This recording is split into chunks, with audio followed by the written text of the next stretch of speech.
All right, guys, bring it in. Everybody's looking pretty good. Could I get you one more time, Nick? Thank you. All right, so a couple conversations we were having around the room. The first thing, a couple people were making the mistake of staying down here, but if we pull up here, see how immediately I'm affecting his weight? If I go all the way up and I clamp onto his upper body, there's the arm, I could destabilize. So instead leave here and go all the way up here. The second thing was we were talking about grip preference, right? For example, right now I had the wrist control and I swiveled, we all see the arm bar. I could go to the trap to control posture and swivel out. I could hug the head, I could hug the lat. All these are good and you guys have the freedom to use whichever you want. But the first attack that you personally like to go for is gonna dictate the most effective set of grips. All right, so let's see. So we're very big on when to do, we talk about options a lot. When to do the move and why to do the move. This is like the core behind every technique, and understanding this will give you the most effectiveness in your execution. So we're gonna go over a series of options today. The first of which being we get into the underscoop, and we're dealing with someone who's more aware of us attacking them. So they're gonna hug everything in tight, right? The preferred grip for this technique, we all probably know it, the pendulum sweep, it's a classic. We're gonna swing our hips out here, we're hugging, and because his arms are in tight, it makes it hard for him to base. So this gives me the opportunity to roll this way and his arms are trapped so he can't prevent the sweep. What we're gonna do is we're gonna kick him out this way, swing our leg under, and pull ourselves to the top position and get into a heavy mount or start attacking.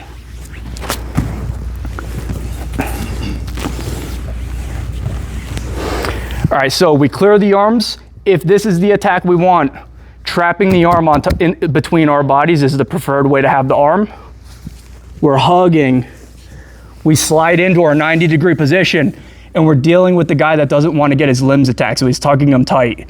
This is great defensively, but it's not good for stability, right? One mistake that a lot of people make here is we know we want to send him that way, so they just start chopping like this, but I don't have his weight yet.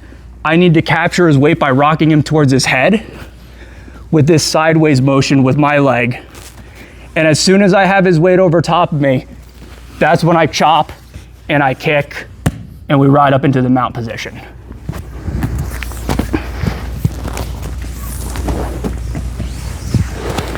All right, so again, we clear the arms, we slide in, we control the posture. It doesn't have to be this grip, but this is preferred for the sweep.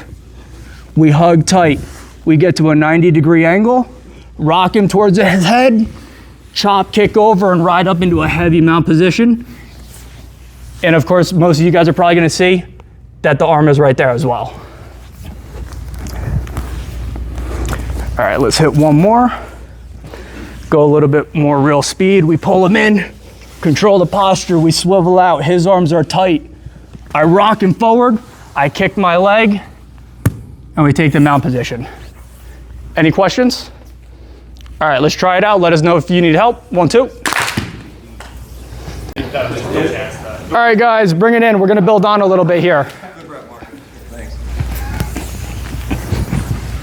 All right, so this is a full system, well, a lot of pieces to a system. We're gonna cover a lot of options here, and I think a lot of people are seeing this already, right? When we pull in, and now we talked about different grips. Sometimes I actually prefer this one because that allows him to posture, it allows him to defend the sweep, it allows him to post the arm, but this is gonna give us attacking opportunities, right? We're not looking for complete immobilization, we're not trying to be overly committed, I have to get the sweep. This is just the trigger that's gonna cause him to react, and then we're gonna select our options accordingly to that, right? So if I go here and I bump him out, or even I'll go from this grip because that's where we were. If I bump him out, all we're looking for is an open elbow. We're gonna get our hips behind the tricep, and then we're gonna swing this arm around here to control the trap. And the arm bar's right there, right? We could finish in the armpit, but often we're gonna slip back, control the wrist, control rotation, and then we're gonna break into the open space right here next to my hip. All right, so again, we pull him in, we break the posture, control the posture. We get off on our 90-degree angle. If he gives it to me right away, there's the open elbow. I cover. If he keeps his elbow tucked, when I expose him to the sweep, and a lot of people will react to this early, it's just like a twitch response. Their elbow's gonna open or their hand's gonna hit the floor. We swing this around, we frame the head, we capture the head, and we're gonna get our hips high and clamp on this thing so that they can't pull away. We've got to finish here, and we've got to finish here.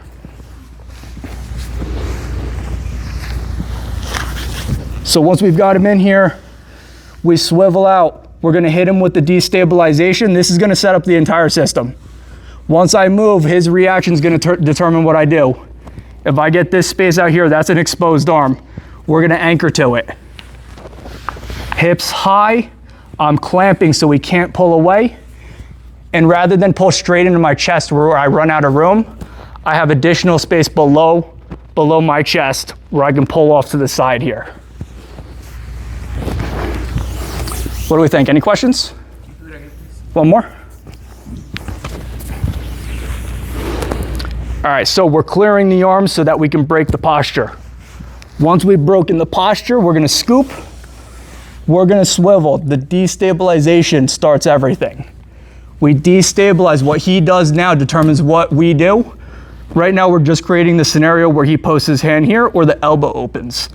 Once I've got this space right here, I swivel my hips right underneath of that, and then I clamp. If I'm here and I try pull your elbow to your ribs, I lose it all. So my hips have to go all the way underneath the arm. Hips are behind the upper arm.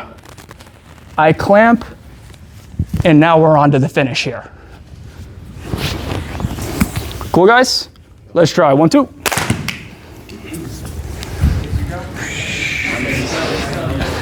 Option here now.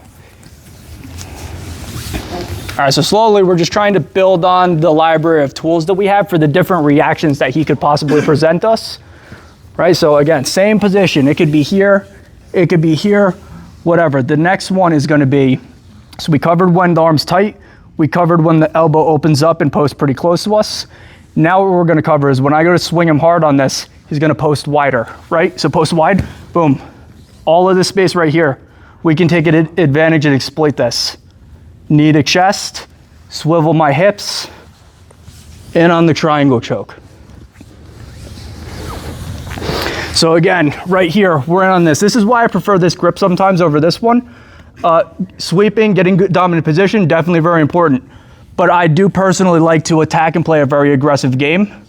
So I'll prefer this grip to give him room to move, right? I want him to post. I don't want to sweep, boom, I knock him over all that space. Hips up, and I capture the triangle choke here. All right, boom, we pull in, we're controlling on the trap. He has the ability to move. I'm not fully immobilizing him, but I don't really want the sweep. I off balance, that hand goes wide. If you're more limber, knee to chest and kick over. If your hips aren't quite as mobile, what you're gonna do is just tuck the knee through and watch how my hips swivels, guys, and watch my foot. It windshield wipers through and I extend. One more time. Right here, I swivel, my foot comes through here, and then I collect my triangle right there. All right, so we clear the arms. We pull them in. We swivel off onto our 90-degree angle. We go to rock him, boom, that hand goes wide. I clamp on this. I go over, I lock up, and then we would start going into our finishing mechanics. Any questions? All right, let's try it out. 1, 2. All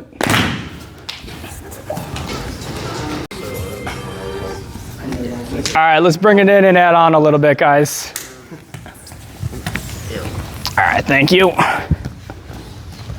right, so we dealt with the tight arm, we dealt with the open elbow, a close post and a wide post when the head is still in range. I should have clarified that. When we go for the triangle and we rock him and the hand goes wide, it's because the head is still in range, right? But sometimes here, he's gonna know that he's vulnerable out there. And when I rock him, he's gonna post wide, but he's also gonna pull his head away that way, right? This is too far, I'm not gonna get it. But if this arm is still hanging back, I slide down, I cover the hips, I sit up, and we start working into our omoplata finishes.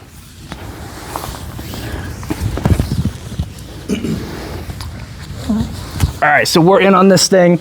We get that good angle. Where his arms are right now doesn't really matter. When I do this, his reaction tells me what to do. I slide down, I control, I lift my hips up, and I lock onto this omoplata grip. Cover the hips so he doesn't jump over. I kick myself up, cover, and we start sitting out into our finish here.